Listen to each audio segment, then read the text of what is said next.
യുദ്ധനീതി എന്നത് യുദ്ധം തുടങ്ങിയ കാലം മുതൽ ഉള്ളതാണ്. പകൽ മുതൽ രാത്രി വരെ മാത്രം യുദ്ധം നടത്തിയ കാലമുണ്ടായിരുന്നു. ആധുനിക യുഗത്തിൽ യുദ്ധത്തിന് സമയക്രമം, യുദ്ധത്തിൽ പാലിക്കേണ്ട മര്യാദകൾ ശത്രുക്കൾ തമ്മിൽ പാലിക്കുന്നുണ്ടായിരുന്നു. എന്നാൽ ഇറാൻ യുദ്ധത്തിൽ അമേരിക്കയുടെയും ഇസ്രായേലിന്റെയും ഭാഗത്ത് നിന്ന് അതുണ്ടാകുന്നില്ല. പ്രശ്നം ചർച്ച ചെയ്യാൻ വിളിക്കുക, എന്നിട്ട് ഭീഷണിപ്പെടുത്തി നിബന്ധനകൾ അംഗീകരിക്കാൻ സമ്മർദ്ദപ്പെടുത്തുക, അതിന് ഫലം കണ്ടില്ലെങ്കിൽ സമാധാന ചർച്ചകൾ നടത്തുക, അത് ഫലവത്താകുമെന്ന ഘട്ടമെത്തുമ്പോൾ ശത്രുവിനെ അപ്രതീക്ഷിതമായി ആക്രമിക്കുക. അമേരിക്കയും ഇസ്രായേലും കഴിഞ്ഞ വർഷവും ഈ വർഷം ഫെബ്രുവരിയിലും ചെയ്തത് അതാണ്. യുദ്ധനീതിക്ക് ചേരാത്തതാണ് ചതി. എന്നാൽ അതുമാത്രം കൈമുതലാക്കിയാണ് അമേരിക്കൻ പ്രസിഡന്റ് ഡൊണാൾഡ് ട്രംപ് ഇറാനെതിരെ ആക്രമണം നടത്തിയത്. 40 ദിവസത്തെ യുദ്ധവും 1.5 മാസത്തെ വെടിനിർത്തലിനും ശേഷം യുദ്ധം അവസാനിക്കുന്നു എന്ന പ്രതീതിയാണ് അമേരിക്ക നൽകിയത്. കരാറിന് തൊട്ടടുത്ത് ഇതാ മണിക്കൂറുകൾക്കുള്ളിൽ എന്നൊക്കെയാണ് ട്രംപ് പറഞ്ഞു നടന്നത്. പശ്ചിമേഷ്യൻ യുദ്ധം അവസാനിക്കുന്നു, സമാധാന കരാർ ഉടൻ യാഥാർത്ഥ്യമാകും എന്ന നിലയിലെത്തി നിന്നപ്പോൾ തന്നെ വീണ്ടും അതിന് തുരങ്കം വെച്ചിരിക്കുകയാണ് അമേരിക്ക. ദക്ഷിണ ഇറാനിൽ അമേരിക്ക നടത്തിയ ആക്രമണം ഏറെക്കുറെ ഒപ്പിടലിന് അടുത്തെത്തിയ സമാധാന കരാറിന് തിരിച്ചടിയാകുമോ എന്ന ആശങ്ക ശക്തമായിട്ടുണ്ട്. സമാധാന കരാർ ഒപ്പിടുന്നതിന്റെ ഭാഗമായി ഇറാൻ പ്രതിനിധി സംഘം ഖത്തറിൽ സന്ദർശനം നടത്തുന്നതിനിടയിലാണ് ദക്ഷിണ ഇറാനിൽ അമേരിക്കൻ സൈന്യം ആക്രമണം നടത്തിയത്. സ്വയം പ്രതിരോധ ആക്രമണം എന്ന് പേരിട്ട് ഇതിനു മുൻപും വെടിനിർത്തൽ ധാരണ നിലനിൽക്കുമ്പോൾ തന്നെ US ഇറാനെ ആക്രമിച്ചിരുന്നു. സമാധാന കരാർ സംബന്ധിച്ച ധാരണാപത്രം ഒപ്പിടുന്നതിന്റെ ഭാഗമായുള്ള ചർച്ചകൾ നടക്കാനിരിക്കെ പുതിയ സംഭവ വികാസം ചർച്ചകളെ തടസ്സപ്പെടുത്തിയേക്കുമെന്ന് ആശങ്കയുണ്ട്. ഇറാനെ ആക്രമിച്ച് സമാധാന കരാറിനെ തുരങ്കം വെച്ചതിന് പുറമെ കരാറിൽ എത്തിയില്ല എങ്കിൽ മറ്റൊരു രീതിയിൽ ഇറാനെ കൈകാര്യം ചെയ്യുമെന്ന് വീണ്ടും ഭീഷണി മുഴക്കിയിട്ടുമുണ്ട് American state secretary Marco Rubio. എന്നാൽ ഇതൊന്നും കാര്യമാക്കാതെ ഇറാൻ ശക്തമായി തിരിച്ചടിച്ചു. ഹോർമൂസും തുറമുഖ നഗരമായ ബന്ദർ അബ്ബാസും ലക്ഷ്യമിട്ട് അമേരിക്ക നടത്തിയ ആക്രമണങ്ങൾക്ക് മണിക്കൂറുകൾക്കകമാണ് ഇറാൻ തിരിച്ചടി നൽകിയത്.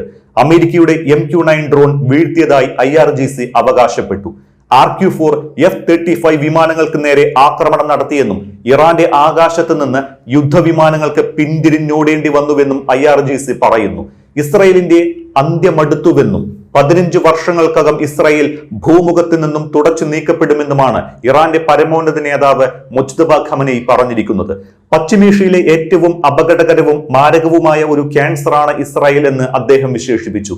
യുദ്ധങ്ങളിലൂടെ ഇസ്രായേലിന് കനത്ത പ്രഹരം നൽകാൻ ഇറാന് കഴിഞ്ഞുവെന്നും അത് അമേരിക്കയ്ക്കുമേറ്റ കനത്ത തിരിച്ചടിയാണ് എന്നും ഖമനേയി വ്യക്തമാക്കിയിട്ടുണ്ട്. ഇത്തവണത്തെ ഹജ്ജ് സീസണിൽ അമേരിക്കയെയും ഇസ്രായേലിനെയും തള്ളിക്കളയാനുള്ള ആഹ്വാനത്തിന് വലിയ പ്രാധാന്യമുണ്ട് എന്ന് അദ്ദേഹം വ്യക്തമാക്കി. അമേരിക്കയ്ക്ക് നാശം, ഇസ്രായേലിന് നാശം എന്ന മുദ്രാവാക്യം ഇസ്ലാമിക സമൂഹത്തിന്റെ ഏറ്റവും പ്രബലമായ ശബ്ദമായി മാറുമെന്നും തന്റെ സന്ദേശത്തിൽ ഖമനേയി വ്യക്തമാക്കുന്നുണ്ട്. പശ്ചിമേഷ്യ ഇനിയൊരിക്കലും US സുരക്ഷിതമായ താവളമായിരിക്കില്ല എന്നും മുജ്തബ പറയുന്നു. വെടിനിർത്തൽ കരാർ നിലവിലുണ്ടായിട്ടും ഇസ്രായേൽ ലെബനന് നേരെ ആക്രമണം തുടരുകയാണ്. ലെബനന് നേരെ നടത്തുന്ന ആക്രമണങ്ങൾ എന്നേക്കുമായി അവസാനിപ്പിച്ചാൽ മാത്രം യുദ്ധം അവസാനിപ്പിക്കുന്നതിനെ കുറിച്ച് ആലോചിക്കാമെന്ന ഇറാന്റെ നിലപാടിൽ ലെബനൻ ഇസ്രായേൽ വെടിനിർത്തലിൽ അമേരിക്ക ഒരു കാലത്തും ഇടപെട്ടിട്ടില്ല എന്നാണ് US പ്രതികരിച്ചത്. കിഴക്കൻ ലെബനനിൽ ഇസ്രായേൽ ഇന്ന് നടത്തിയ ആക്രമണത്തിൽ 12 പേരാണ് കൊല്ലപ്പെട്ടത്.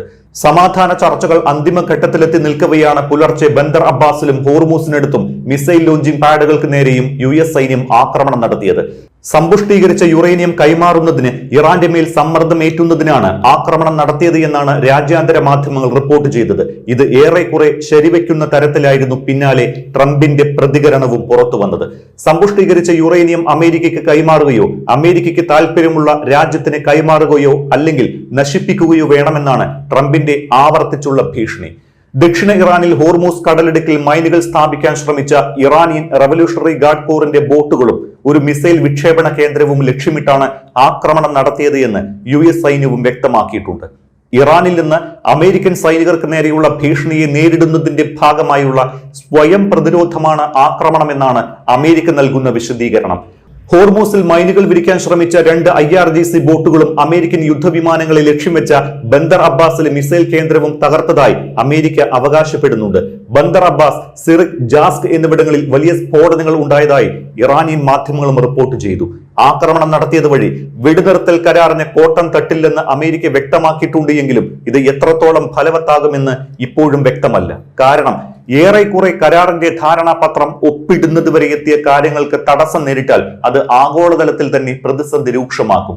ഇടക്കാലത്ത് ശാന്തമായിരുന്ന പശ്ചിമേഷ്യൻ അന്തരീക്ഷം വീണ്ടും അശാന്തമാകാൻ അമേരിക്കയുടെ ഈ ആക്രമണം വഴിവെക്കുമോ എന്ന ആശങ്കയുമുണ്ട്. പരിമിതമായ തോതിൽ മാത്രമുള്ള ആക്രമണം തുടരാൻ ഉദ്ദേശിക്കുന്നില്ല എന്ന് അമേരിക്കൻ സേന വ്യക്തമാക്കിയതാണ്. നിലവിൽ ഇറാൻ വിദേശകാര്യമന്ത്രി അബ്ബാസ് അരാക്ചിയും സ്പീക്കർ മുഹമ്മദ് ഗാലിബാഫും നിലവിൽ ഖത്തറിലാണ്. ഖത്തർ പ്രതിനിധികളുമായി സമാധാന കരാറിനെ കുറിച്ച് സംസാരിക്കാനാണ് ഈ സംഘം എത്തിയിട്ടുള്ളത്. നേരത്തെ തന്നെ അമേരിക്കയെ വിശ്വാസമില്ല എന്ന് പറഞ്ഞാണ് നേരിട്ടുള്ള ചർച്ചകളിൽ നിന്ന് ഇറാൻ വിട്ടുനിന്നത്. ഇതിനിടയിൽ മധ്യസ്ഥ രാഷ്ട്രമായ പാകിസ്ഥാൻ വഴി ഒന്നിലധികം തവണ സമാധാന കരാർ നിർദ്ദേശങ്ങൾ അമേരിക്കയ്ക്ക് നൽകിയെങ്കിലും അമേരിക്ക അത് തള്ളിക്കളഞ്ഞു. ഇതിനിടയിലാണ് ഖത്തറും കുവൈറ്റും സൗദിയും ബഹ്റൈനും അടക്കമുള്ള രാജ്യങ്ങൾ കൂടി ഇടപെട്ട് ചർച്ച നടത്തിയതോടെ 3 മാസങ്ങൾക്ക് ശേഷം യുദ്ധം അവസാനിക്കുന്നു എന്ന പ്രതീതി ജനിപ്പിച്ച് ഇരു കൂട്ടരും സമാധാന കരാർ ഒപ്പിടാൻ ഏതാണ്ട് ധാരണയായത്. ഈ ധാരണ ഏതാണ്ട് ഒത്തുവന്നപ്പോഴാണ് അമേരിക്ക തന്നെ ആ സമാധാനത്തിന് മുകളിൽ ബോംബിട്ടത്.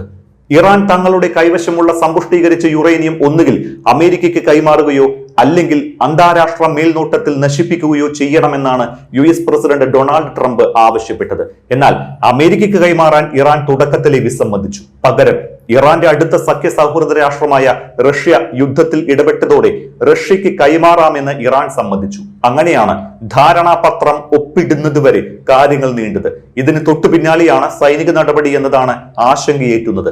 ഖത്തറിലെത്തിയ ഇറാൻ പ്രതിനിധി സംഘത്തിന് മുൻപാകെ ഈ സംഭവം ചർച്ചയ്ക്ക് വരുമെന്ന് ഉറപ്പാണ്. പ്രധാനമായും ധാരണാപത്രം ഒപ്പിടുന്നതിന് വഴിമുടക്കി നിൽക്കുന്ന വിഷയങ്ങൾ ചർച്ച ചെയ്യുന്നതിനാണ് ഇറാൻ സംഘം ഖത്തറിലുള്ളത്. ആ അർത്ഥത്തിൽ അമേരിക്ക നടത്തിയ പെട്ടെന്നുള്ള ആക്രമണം സമാധാന കരാർ ഒപ്പിടുന്നതിന് തടസ്സം നിൽക്കുന്ന പ്രശ്നമാണ്. Iranian parliament speaker Mohammad Bagher Ghalibaf, വിദേശകാര്യമന്ത്രി അബ്ബാസ് അരാക്ചി, കേന്ദ്ര ബാങ്ക് ഗവർണർ അബ്ദുൽ നാസർ ഹെമാദി എന്നിവരാണ് ഈ സംഘത്തിലുള്ളത്. കഴിഞ്ഞ ദിവസം ഖത്തർ പ്രതിനിധി സംഘം ഇറാൻ സന്ദർശിച്ചതിന് പിന്നാലെയാണ് തിരിച്ചുള്ള ഇവരുടെ സന്ദർശനം. മരവിപ്പിച്ചു വെച്ച ഇറാന്റെ സ്വത്തുക്കൾ തിരികെ നൽകുന്നതുമായി ബന്ധപ്പെട്ടിട്ടാകണം ഖത്തർ സംഘം ഇറാനിൽ എത്തിയത് എന്നും റിപ്പോർട്ടുകളുണ്ട്. ഇറാനെതിരായ പുതിയ ആക്രമണം, സമാധാന കരാർ സംബന്ധിച്ച ട്രംപിന്റെ പ്രസ്താവന, മാർക്കോ റൂബിയോയുടെ മുന്നറിയിപ്പ് ഇതെല്ലാം കൂടി ചേർത്ത് വായിക്കുമ്പോൾ അമേരിക്ക സമാധാന കരാർ ഒപ്പിടുന്നതിൽ നിന്ന് പിൻവാങ്ങുകയാണോ എന്ന സംശയം ജനിപ്പിക്കുന്നു. കഴിഞ്ഞ ദിവസം ഇറാനുമായുള്ള കരാറിന് അന്തിമ രൂപമാകുന്നുവെന്ന് പറഞ്ഞ US പ്രസിഡന്റ് ഡൊണാൾഡ് ട്രംപ് പിന്നീട് തിടുക്കപ്പെട്ട് കരാർ ഉണ്ടാക്കേണ്ട എന്ന് തന്റെ പ്രതിനിധികളോട് നിർദ്ദേശിച്ചിരുന്നു. ഇതിന് പിന്നാലെയാണ് ഒന്നുകിൽ ഇറാനുമായി മികച്ച കരാർ ഉണ്ടാക്കും, അല്ലെങ്കിൽ ആ രാജ്യത്തെ മറ്റൊരു വിധത്തിൽ കൈകാര്യം ചെയ്യുമെന്ന റൂബിയോയുടെ പ്രസ്താവന വരുന്നത്.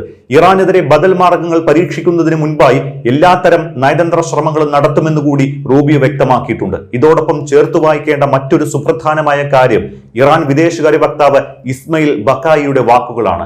പല വിഷയങ്ങളിലും അമേരിക്കയുമായി സമവായത്തിൽ എത്തിയിട്ടുണ്ട്, എന്നാൽ അതിനർത്ഥം തങ്ങൾ കരാറിൽ ഒപ്പിടുന്നതിന് അടുത്തെത്തി എന്നല്ല എന്നാണ് ബക്കായി പറഞ്ഞത്. യുദ്ധവും ഹോർമൂസിലെ ഉപരോധവും അവസാനിപ്പിക്കുന്നതിലാണ് ശ്രദ്ധയെന്നാണ് ഇറാൻ പറയുന്നത്. നിലവിലെ ചർച്ചകൾ ആണവ വിഷയത്തിൽ കേന്ദ്രീകരിക്കില്ല എന്നുകൂടി ഇറാൻ വക്താവ് പറയുന്നത് സമാധാന കരാർ യാഥാർത്ഥ്യമാകുമോ എന്ന സംശയത്തിലേക്കാണ് എത്തിക്കുന്നത്.